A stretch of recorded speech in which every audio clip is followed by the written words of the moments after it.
नमस्कार, मैं हूं पवन त्यागी, राजनीतिक विश्लेषक। पूरे विश्व में कोरोना को लेकर महामारी मची हुई है, अफरा तफरी मची हुई है और भय का माहौल है।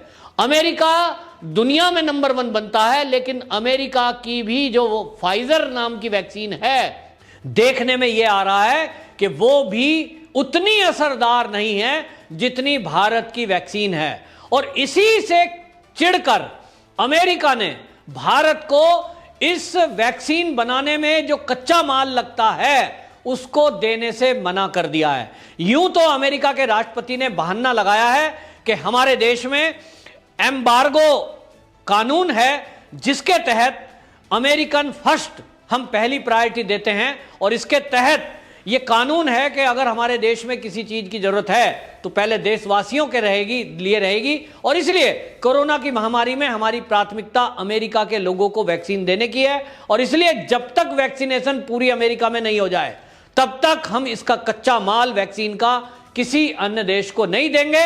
और एक कानून लगा दिया गया है एम्बार्गो कानून। वो है कि युद्ध के टाइम में 1960 में अमेरिका ने लगाया था, लेकिन आज तक इसका इंप्लीमेंट किया जा रहा है और इसको बहाना बनाया जा रहा है। जबकि आपको बताएं, जो वैक्सीन बनाने वाली हमारे भारतीय कंपनी है, चाहे वो भारत बायोटेक है, चाहे वो सीरम इंस्टीट्यूट है, अमेरिका से वो मूल फार्मूला नहीं मंगा रहे हैं, केवल उसमें यूज होने वाली कुछ चीजें हैं, जिसमें कि आपको मैं बताऊं कि उसमें कुछ चीजें हैं जो यूज आती हैं। वो फिल्टर हैं, मशीनों के अंदर फिल्टर लगते हैं, कुछ उस फिल्टर की जरूरत पड़ती है, कुछ बैग्स की जरूरत पड़ती है, और सॉल्यूशन है कुछ ऐसा जो इस वैक्सीन को बनाने में काम आता है। पूरे देश के अंदर कोरोना महामारी को लेकर एक असमंजस है कि यह कब खत्म होगा, लेकिन भारत के वैज्ञानिकों ने पूरी दुनिया को बता दिया कि यदि हमारा कुशल नेतृत्व हो और हम ठान लें कुछ कर गुजरने की, तो हम कर गुजरते हैं। और इसीलिए 2 वैक्सीन हमारे भारत की कंपनियों ने निर्माण कर दी, जिसका डंका पूरी दुनिया में बज रहा है। जी आपको बताएं कि भारत बायोटेक और सीरम इंस्टीट्यूट, इन दोनों ने वैक्सीन बनाने की जिम्मेदारी ली। सरकार ने इनको परमिशन दी और सहयोग दिया। मोदी सरकार के नेतृत्व के कारण दोनों कंपनियों के वैज्ञानिकों ने देश की वैक्सीन यानी स्वदेशी वैक्सीन बनाई, जो दुनिया भारत को सपेरों का देश कहकर बदनाम करती थी। और वो ये कहते थे कि भारत है तो ये तो गुलाम है, गुलाम ही रहेगा, और इसको A to Z जो सामान चाहिए वो विदेशी ही दे सकते हैं, ये केवल खाने बजाने का काम करते हैं। इस तरह से बदनाम किए गए देश ने एक बार दुनिया को दिखा दिया कि हम दुनिया में नंबर 1 आज भी हैं। और दोनों वैक्सीन बनाई गई। आपको बताएं, भारत बायोटेक कंपनी ने कोवैक्सीन नाम से एक कोरोना की वैक्सीन बनाई, वहीं जो सीरम इंस्टीट्यूट ने इसने कोविशील्ड के नाम से वैक्सीन बनाई। और इन दोनों वैक्सीन की विशेषता यह है कि कोरोना की वैक्सीन बनाना जब शुरू हुआ था, उस समय जो कोरोना का वायरस था, उसका जो रूप था यानी स्ट्रेन था, वो अब आते आते 1 साल बाद अपना रूप बदल चुका है, और बार बार इस रूप को बदलकर अब वो तीसरे फेज में है, तीसरी बार अपने तीसरा स्टैंड बदल चुका है। दुनिया के बाकी देशों ने भी, जिन्होंने उस वैक्सीन को बनाया है, अपने अपने देश में रूस ने बनाई, फ्रांस ने बनाई, अमेरिका ने भी बनाई और चीन ने भी वैक्सीन डेवलप की। लेकिन बाकी किसी देश की वो वैक्सीन जिसकी रिसर्च 1 साल पहले शुरू की गई थी, वो आज के कोरोना वायरस के बदलते तीसरे स्ट्रेन में काम नहीं कर रही है। अब अगर अमेरिका के बात करें तो अमेरिका ने यह मना क्यों कर दिया है? आपको बताएं, जब 2 देश किसी बात को लेकर समझौता करते हैं तो समझौते का पालन दोनों देशों को करना होता है। और भारत ने जब पिछले साल कोरोना की लहर आई थी और कोरोना शुरुआत हुआ था, दुनिया ये नहीं जानती थी कि इसमें क्या दवाई ली जाए, कैसे मरीजों को राहत पहुंचाई जाए। उस समय भारत के अंदर, उस समय भी भारतीय वैज्ञानिक और भारतीय डॉक्टरों ने अपनी सूझबूझ और परिचय से यह पूरी दुनिया में डंका बजाया था, और मलेरिया रोग में दी जाने वाली हाइड्रोक्लोरोक्विन नाम की दवाई का ट्रायल किया, और उस दवाई के ट्रायल से कोरोना से जूझ रहे रोगियों को राहत मिली, जिससे पूरी दुनिया में एक मैसेज गया कि हाइड्रोक्लोरोक्विन जो भारत में बनती है, सबसे बड़ा उत्पादक उसका भारत है, इसके इस्तेमाल से कोरोना में राहत मिल रही है। और इस बात को देखते हुए पूरी दुनिया से उस हाइड्रोक्लोरोक्विन की मांग उठी थी, लेकिन भारत ने मानवता का परिचय देते हुए मोदी सरकार ने उस हाइड्रोक्सी क्लोरोक्विन की पूरे दुनिया में कई देशों को, मित्र देशों को उसकी सप्लाई की थी। उसमें आपको बताएं, अमेरिका को भी, जो अमेरिका आज वैक्सीन का कच्चा माल देने के लिए मना कर रहा है, उस समय 1 साल पहले मरते हुए अमेरिकन को राहत देने के लिए मोदी सरकार ने यह तय किया कि हमारा देश HQR की 35.8 लाख डोज यानी गोलियां वो HQC की अमेरिका को दी थी। इसके साथ ही 9 टन कच्चा माल इन दवाइयों को बनाने के लिए अमेरिका को दिया था। क्यों? उस समय भी अगर भारत चाहता तो यह कह देता हमारे लिए भारतीय ज्यादा हैं, 130 करोड़ का भारत है, ये गोलियों की जरूरत पहले हमें है। लेकिन ऐसा नहीं किया मोदी जी ने। मोदी जी ने कहा कि नहीं, हमारे लिए हमारी पास गोलियां जितनी हैं उतनी हम और बनाएंगे और हम भी अपने लिए गोली रखेंगे, लेकिन जो कच्चा माल है और जो गोलियां हमारे पास तैयार है, हम पड़ोसी धर्म निभा रहे हैं और अपने पड़ोसी मुल्कों को इन गोलियों को हम दे रहे हैं और उनको फ्री में उपलब्ध कराई गई थी। लेकिन अमेरिका की बेशर्मी देखिए या टाइम का बदलना देखिए। उस समय अमेरिका को जब यह दी गई थी, उस समय अमेरिका के राष्ट्रपति थे डोनाल्ड ट्रंप, जिससे बड़ा अच्छा दोस्ताना व्यवहार मोदी जी का था। और ये डोनाल्ड ट्रंप जो थे रिपब्लिक पार्टी से थे, नेशनलिस्ट माने जाते थे, और उन्होंने उस समय यह वादा किया था कि हम और भारत एक अच्छे मित्र देश हैं, हम दोनों एक दूसरे की जरूरत पड़ने पर मदद करेंगे। भारत ने जो हाइड्रोक्लोरोक्विन हमको दी है, इसको हम हमेशा याद रखेंगे और जरूरत पड़ने पर हम एक दूसरे की मदद करेंगे। लेकिन समय रहते सरकार बदल गई, समय का चक्र चला, और आज जो वहां राष्ट्रपति हैं वो डेमोक्रेटिक पार्टी के हैं, जो कम्युनिस्ट विचारधारा की मानी जाती है, जो बाइडन जैसे ही अमेरिका के राष्ट्रपति बने, इन्होंने गिरगिट की तरह रंग बदलना शुरू कर दिया। और उसी के कारण आज देखिए कि वो पिछले राष्ट्रपति के द्वारा की गए वादे और भारत के द्वारा मानवता के नाते अमेरिकन की गई मदद को उन्होंने भुला दिया और वो साजिश में लग गए।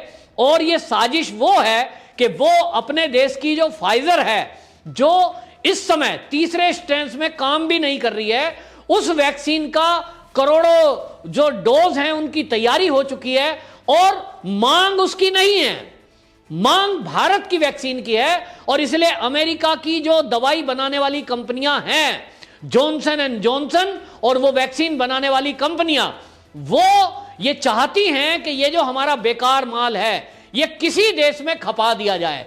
ऐसे में वो भारत सरकार को दबाव बना रहा है जो बाइडेन, के वो अमेरिकन राष्ट्रपति चाहते हैं कि अगर भारत को अपनी वैक्सीन डेवलप करने का कच्चा माल चाहिए तो हमारे देश का ये कचरा भी खरीदना पड़ेगा। मैं उसको कचरा इसलिए कह रहा हूं कि वो कम उसका रिजल्ट है, और वो अगर 50% रिजल्ट है तो हमारे देश की जो वैक्सीन है उसका रिजल्ट इतना बढ़िया है कि 0.03% उसका केवल ये रिजल्ट है कि जिन लोगों ने वैक्सीन ली है, 10,000 मरीजों में केवल 3 लोगों को दोबारा से कोरोना हो रहा है, जिन लोगों ने वैक्सीनेशन कराया है। इसी की तुलना अगर अमेरिका की वैक्सीन से करते हैं तो अमेरिका ने 2 वैक्सीन अपनी बनाई है, और उन्होंने एक तो बनाई है फाइजर और एक बनाई है मॉडर्ना जो है, दोनों का रिजल्ट उतना अच्छा नहीं है जितना भारतीय वैक्सीन का है। और इसलिए दुनिया में भारत की कोविशील्ड की मांग ज्यादा है, और इसके चलते दुनिया में जो सबसे ज्यादा दवाई बनाने वाला देश है वो है अमेरिका। अब उसको यह लगता है कि तुम्हारा वैक्सीन कौन खरीदेगा। इसी तरह चीन को लग रहा है कि मेरा वैक्सीन कौन खरीदेगा, क्योंकि चीन का वैक्सीन भी कोई दुनिया में खरीदना नहीं चाहता। और इसीलिए ये 2 कम्युनिस्ट देशों ने, चीन और अमेरिका ने मिलकर एक साजिश की है। उन्होंने सोचा है कि भारत की जो कंपनियां हैं, अगर हम इनको कच्चा माल ही नहीं देंगे तो फिर ये वैक्सीन बनाएंगे कैसे, और जब कच्चा माल नहीं देंगे तो वैक्सीन बनाएंगे नहीं, तो मजबूरी में इस वैक्सीन को वो हमारे चीन की वैक्सीन खरीदेंगे या अमेरिका की वो वैक्सीन खरीदने को मजबूर होंगे जो तीसरे स्टेज में काम भी कम कर रही है। अब इस चाल में भारत को वो फंसाना चाहते हैं, और इसी चाल में कुछ हमारे भारत में बैठे हुए चीन के और अमेरिका के एजेंट, जिसमें कई राजनीतिक दल भी हैं, वो उनके एजेंट की तरह काम कर रहे हैं और मोदी सरकार पे दबाव बना रहे हैं। आपको ध्यान होगा पिछले कुछ दिनों पहले बाकायदा सोनिया गांधी ने वैक्सीनेशन को लेकर मोदी जी को चिट्ठी लिखी थी। उसके कुछ दिन पहले मनमोहन सिंह, यानी जो मौन रहते हैं, मनमोहन सिंह पूर्व प्रधानमंत्री, उन्होंने मोदी जी को चिट्ठी लिखी थी। और इसी बीच में राहुल गांधी और प्रियंका गांधी भी लगातार ट्वीट कर रहे हैं और अपने भाषणों में भी उन्होंने बोला है कि मोदी जी 18 से ऊपर वालों को भी वैक्सीन लगाएं। और आपको बताएं, जैसी बुद्धि का परिचय राहुल गांधी देते हैं, उन्होंने तो बाकायदा एक ट्वीट कर दिया जिससे उनकी पोल खुलती है कि उनकी विचारधारा क्या थी और उनको इस साजिश का पता था शायद कि अमेरिका अब कच्चे माल पर रोक लगाने वाला है। उन्होंने एक ट्वीट किया था, राहुल गांधी ने ट्वीट किया था और उन्होंने लिखा था एक अपने ट्वीट में कि अब जब 18 से ऊपर के लोगों को वैक्सीन लगेगी तो लंबी लंबी लाइनें लगेंगी, भ्रष्टाचार होगा, लोगों की मौत होगी। ये पूर्व अनुमान राहुल गांधी कैसे लगा ले गए कि लंबी लाइनें लगेंगी और लोगों की मौत होगी, और उसकी तुलना उन्होंने नोटबंदी से की थी। अब समझ में आ रहा है कि राहुल गांधी जी पूर्वानुमान कैसे लगा पाए, क्योंकि जरूर इनकी बात चीन में बैठे हुए राजनयिक और अमेरिका में बैठे हुए राजनयिक से हो रही होगी। उन्होंने ही कहा होगा कि आप इस तरह की बयानबाजी करिए और देखिए हम क्या करने वाले हैं।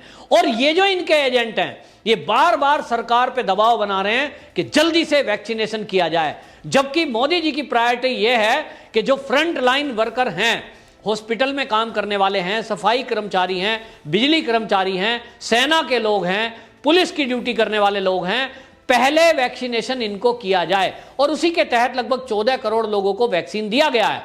लेकिन ये जो विपक्षी दल हैं, ये विदेशों के एजेंट की तरह काम कर रहे हैं। ये यहां अफवाह का बाजार गर्म करके, भय व्याप्त करके, जो इस वैक्सीन को, भारत की वैक्सीन को बदनाम कर रहे थे और ये कह रहे थे कि भारत की वैक्सीन तो बिल्कुल बेकार है, वो फिर से शुरू हो गए हैं और उन्होंने एक बार फिर से ये बीड़ा उठा लिया है।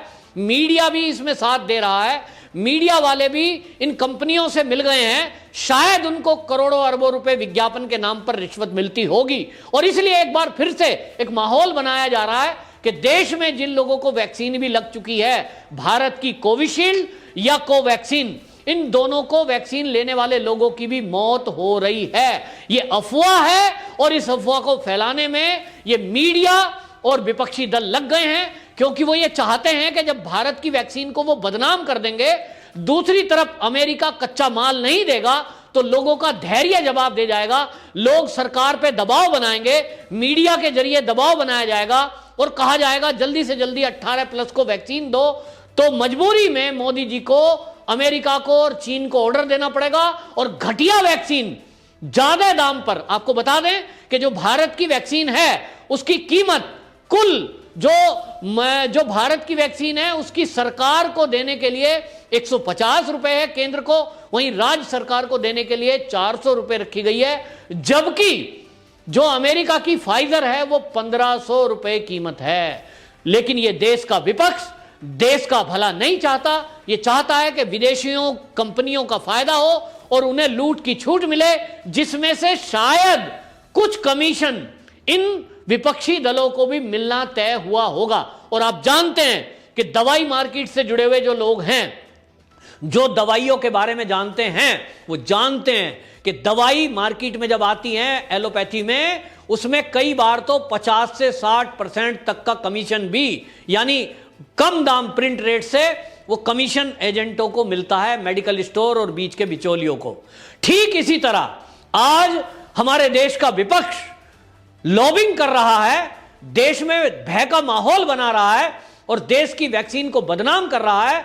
एक भी विपक्षी दल अमेरिका को यह नहीं कह रहा कि आप अपना धर्म कैसे भूल गए और कैसे भूल गए कि हमारे देश का एक समझौता है, हमने आपकी मदद की थी मुसीबत में, आप हमारी मदद क्यों नहीं कर रहे।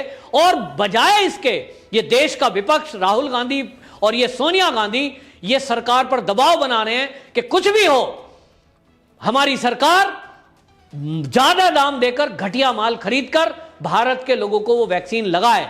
लेकिन हमारे देश की सरकार मोदी सरकार है, मोदी जी के नेतृत्व ने ठाना है कि हम किसी की ब्लैकमेलिंग में नहीं आएंगे, हम मार्केट ओपन करेंगे जिसकी मर्जी है वो कबाड़ा लगाए, जिसकी मर्जी है वो बढ़िया वाली वैक्सीन लगाए, मर्जी उसकी। हमारे देश की वैक्सीन इस देश में मौजूद है, अब उसकी मर्जी है कि वो क्या लगाना चाहता है। लेकिन सरकार आत्मनिर्भर है और इसलिए कच्चे माल के विषय में भी वैज्ञानिकों को कहा गया है कि आप खुद का कच्चा माल तुरंत ऑप्शन खोजें कि हम किसी देश के ऊपर निर्भर ना हो, और हमारे देश की सीरम इंस्टीट्यूट को जो वैक्सीन बनाने में कच्चा माल चाहिए उसको भी हम अपने देश में ही बना पाएं। इसकी तैयारी चल पड़ी है, जल्द ही इसका भी कुछ निर्णय निकलेगा, निष्कर्ष निकलेगा, और आशा है हमारे देश के वैज्ञानिक इस कच्चे माल को भी बनाने में सफल होंगे। वंदे मातरम।